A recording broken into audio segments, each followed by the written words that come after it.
السلام عليكم، مساء الخيرات، ويا رب تكون أمسية خير وأمسية هادية في البيوت كلها. زي ما اتفقنا، مجموعة الحلقات اللي متجهزة للفترة اللي بعد رمضان دي على طول. كل سنة وانتم طيبين، ويا رب السنين كلها كده يعدي علينا بخير وزايدين مش ناقصين. كلها بناء على طلبات مجموعة كبيرة من المتابعين، بالإضافة للسيناريوهات اللي احنا بنخبط فيها في الحالات اللي بتجيلنا في المكتب كل يوم، أو المشاكل اللي بتجيلنا ما بين حلقات اسأل سماح وما بين الحلقات العادية. وطبعا رجوعنا تاني الساعة 10 بالليل بناء على طلب الأغلبية من حضراتكم، لأنه كله قال لا في الصيف ابعدوا بقى عن مواعيد الظهر وخلونا في مواعيدنا اللي احنا متعودين عليها. طيب، النهارده انا هنتكلم في موضوع مش هضحك عليكم واقول لكم انه مهم. هو ثبت بالتجربة وبنسبة المشاكل اللي بتطلع منه انه مهم. ده زميلي، ما تبقاش كومبلكس.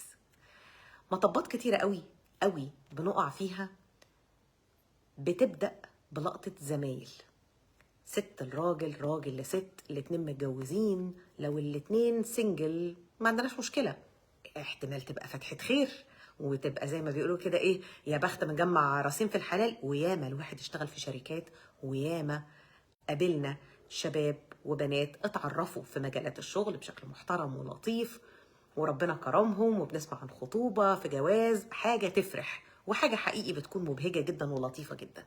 ولكن مش دايما الرياح بتأتي بما تشتهي السفن. في أوقات المطب اللطيف ده والعواطف اللذيذة دي والشرارة دي بتطقطق بين طرف متجوز وطرف مش متجوز، أو الطرفين متجوزين، وهنا تبقى المشكلة اضربوها في 5 في 6 في 10 في 80 براحتكم. طيب، كتير قوي بقى داير خناقات بين أزواج وزوجات من تحت راس.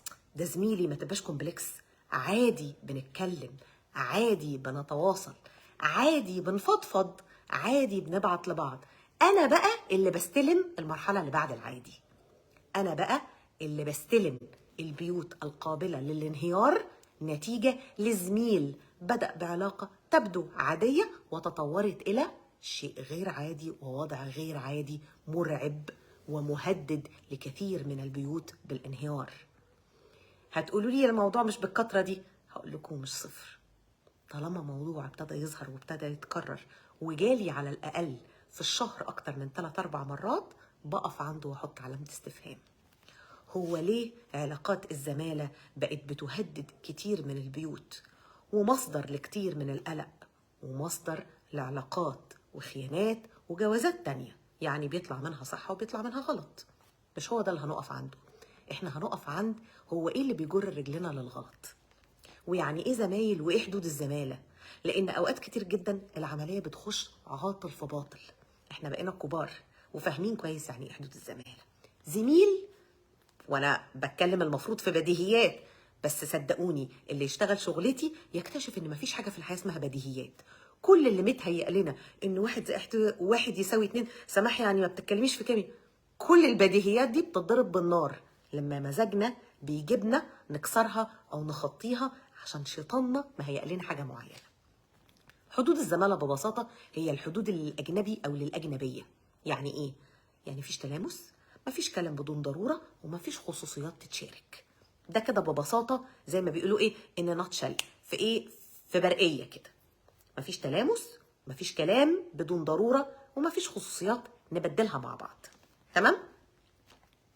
حلو. طب لو سبت الشغل يا سماح يفضل زميلي؟ يفضل معرفة خير. امتى بقى اكوميونيكيت واتواصل وافضل اتواصل معاه؟ لو بينكم والله علاقة أسرية. يعني ايه علاقة أسرية؟ يعني جوزك عارفه وانتي عارفة مراته، مفيش مانع ان يفضل في علاقة زمالة محترمة. وياما الحمد لله طلعنا من الشركات اللي اشتغلنا فيها بإخوة وأخوات زي الفل، زي الفل، ومكملين العمر كله معرفة خير. ممكن نتجمع مجاميع كبيرة، مجاميع كبيرة ما عندناش فيها مشكلة. تيم، مجموعة عمل مع بعضها، إدارة على بعضها، شركة عملت إعادة لم شمل للدفعات السابقة، كل ده مفيش فيه أي تحفظ، معرفة خير. ولكن لو وصلنا للقطة إن إحنا ابتدينا نسمع بقى مجاملات، يبقى فيه ضحك وفضفضة، جملتين بقوا بيجيبوا لي بجد مش بهرج بقى ارتكاريا، عارفين زي بتاعت دكاتره الجلديه دي، بتعمل لك هرش كده وتفور جسمك، اللي هي ايه؟ معلش اسمحي لي بسؤال، والله مش قصدي اتعدى الخطوط الحمراء، بس انا عايزه اسالك على حاجه، اسمحي لي بسؤال، او اسمح لي، مش قصدي اتخطى حدودي، بس مضطر اسال، انا ملاحظ كذا، حنيه بقى رهيبه وجر، ده كل ده ايه؟ ده جر رجل. تعرف ليه؟ ملاحظ؟ هو انت ملاحظ ايه في مراتك؟ معلش اشرح لي. مش قصدي، هو انت بنفس الدقه دي بيبقى مش قصدك مع جوزك؟ اوقات بقف اسال نفسي نفس الاسئله دي، لو بنركز مع حلالنا ومع اهل بيتنا قد ما بنركز مع الغرب، صدقوني كنا كلنا هنعيش حياه سعيده رهيبه. الجملتين دول بيجي وراهم فضفضه، واحنا اتفقنا مالك احكي، ده اول الزحليقه. الزحليقه بتاعت فين؟ بتاعت ان احنا نخطي بقى خطوط حمراء ونخش في داخليات ونتكلم في اللي ناقصنا واللي زايد عند غيرنا، ونبتدي نبص لبعض ونبتدي نشتهي بعض ونبتدي نستحلى حتى لو ما صرحتش. كفايه قوي ان انت تسلم نفسك اول الخيط وهي هتشتغل لوحدها، اشطر من شيطانك واخطر من شيطاننا علينا. النفس والهوى لو اجتمعوا مع بعض عليك رحت. واوعى تفتكر نفسك سيد الجامدين، واوعي تفتكري نفسك شطرة الشاطرين، مفيش الكلام ده.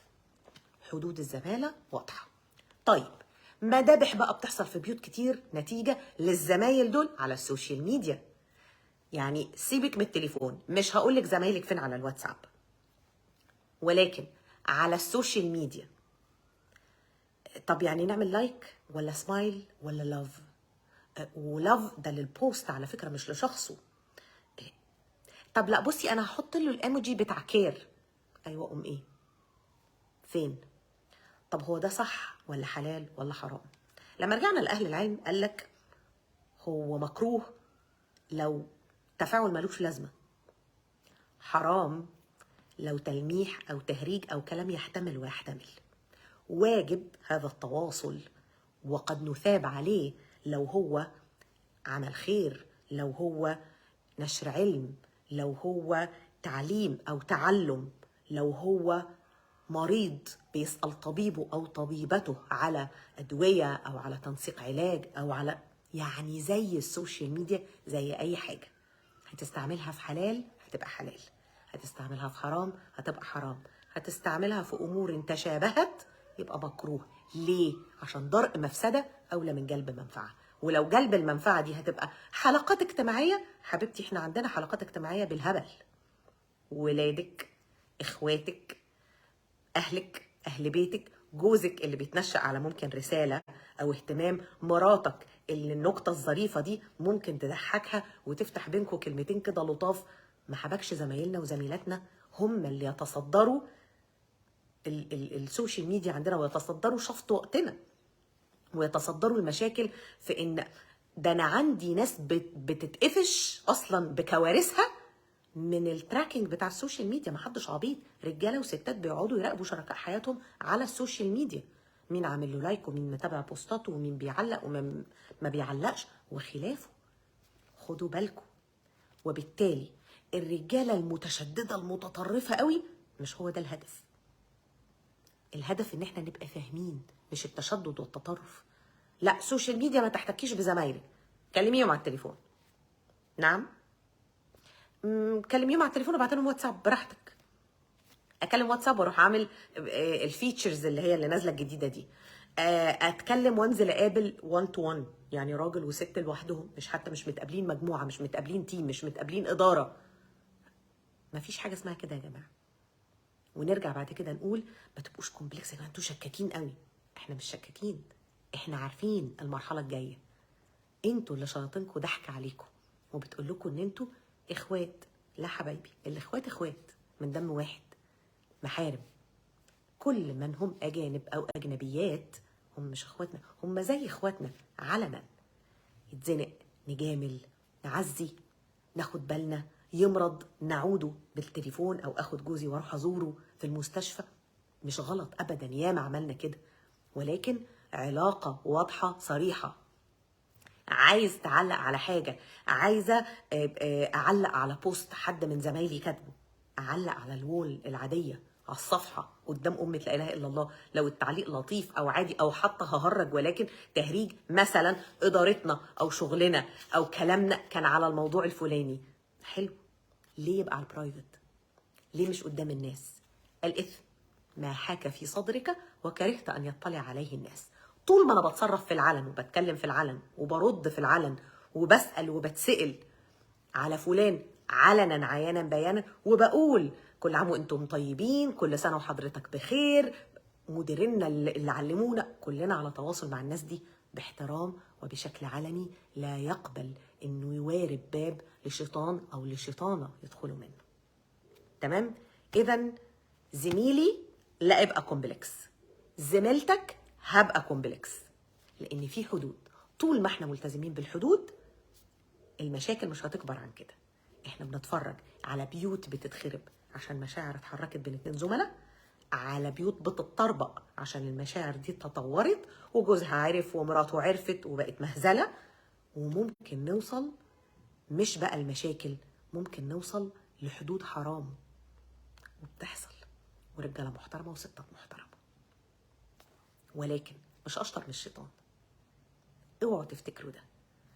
زي ما قلت لكم بفكر نفسي وبفكركم، ويا ريت مش هقول لكم نتاج حد ولا نبعت ده لحد خالص، ولكن هقول لكم ننشر التوعية دي كأننا بنوعي الناس ضد فيروس، ضد بكتيريا معينة، ضد مرض قاتل. صدقوني التساهل في الحدود بتاعة التعامل فيروس قاتل في المجتمعات العربية كلها قاطبة، مش بس في المجتمع المصري. رفع الحدود ورفع الرسميات والتعامل على ان كل حاجة بقت عادية كارثة.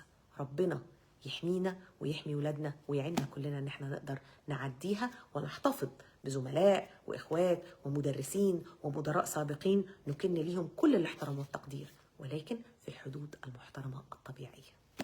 اشوفكم على الف خير، وباذن الله ميعادنا بكره 10 مساء، 10 وكسور كده رفيعه، نتقابل على موضوع جديد، وباذن الله ربنا يكرمنا ونحاول على قد ما نقدر ندي دفعه للبيوت انها تستمر وتعمر على خير.